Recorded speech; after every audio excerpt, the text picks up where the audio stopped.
नमस्कार. ऑथेंटिक खानदेश चॅनलमध्ये तुमचे स्वागत आहे. आज आपण बनवणार आहोत शेवग्याच्या शेंगांची रस्साभाजी. ही भाजी खायला एवढी चवदार लागते ना की एकदा खाल्ल्याने मनच भरत नाही, परत खावीशी वाटते. मी पण का अशा प्रकारे ही भाजी केली ना तर आठवड्यातून 2 ते 3 वेळा नक्की कराल ही भाजी, एवढी चवदार लागते. त्यासाठी मी 1 पाव शेवग्याच्या शेंगा घेतलेल्या आहे. शेवग्याच्या शेंगांना आपण अशा प्रकारे आता सोलून घेऊ. पूर्ण तुकडे न करता शेवग्याच्या शेंगांचं थोडंसं साल राहू द्यायचं, अर्धा कट मारून अशा प्रकारे सोलायचं, म्हणजे शेंगा लवकर सोलल्या जातात. त्यानंतर आता आपण अशा प्रकारे आपल्या सर्व शेंगा सोलून घेऊ. शेंगा सोलून झालेल्या आहेत.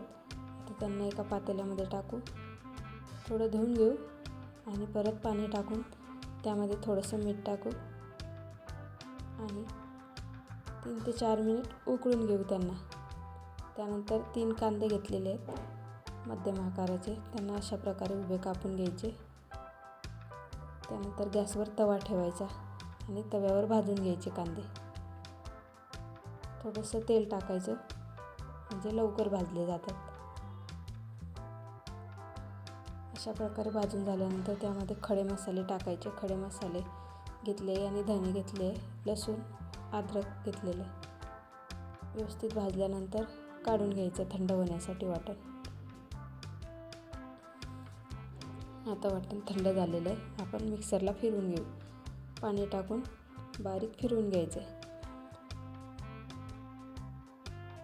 शेंगा पण शिजून झालेले आहेत. आता आपण गॅसवर कढई ठेवूया.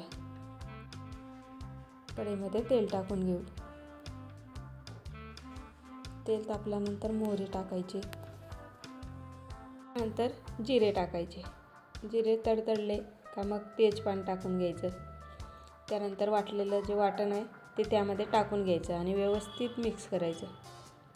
आता मस्त तेलामध्ये 1 ते 2 मिनिट वाटण छान कलर बदलू द्यायचं आहे. बघा आता कांदा किती मस्त परतला गेला आहे.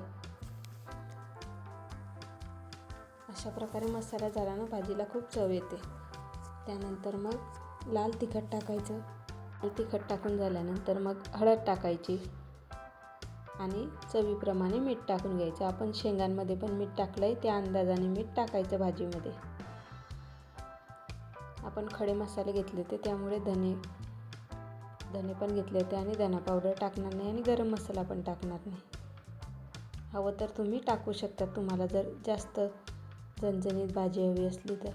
त्यानंतर थोडंसं पाणी टाकून घेऊ आणि मिक्स करून घेऊ आणि भाजीला चांगलं तेल सुटू देऊ. त्यानंतर कस्तुरी मेथी पण टाकून घ्यायची, मस्त हातावर रगडून टाकायची. आता व्यवस्थित झालं आहे मसाला. मध्ये आता आपण शेंगा टाकून घेऊ. शेंगा टाकल्यानंतर हवं तर तुम्ही थोडं पाणी तुम्हाला वाटेल तसं टाकू शकता. ही भाजी थोडी पातळ झाली तरी पण खायला चवदार लागते. त्यानंतर पाणी टाकून घ्यायचं आणि 2 ते 3 मिनिट भाजीला चांगली उकळी येऊ द्यायची.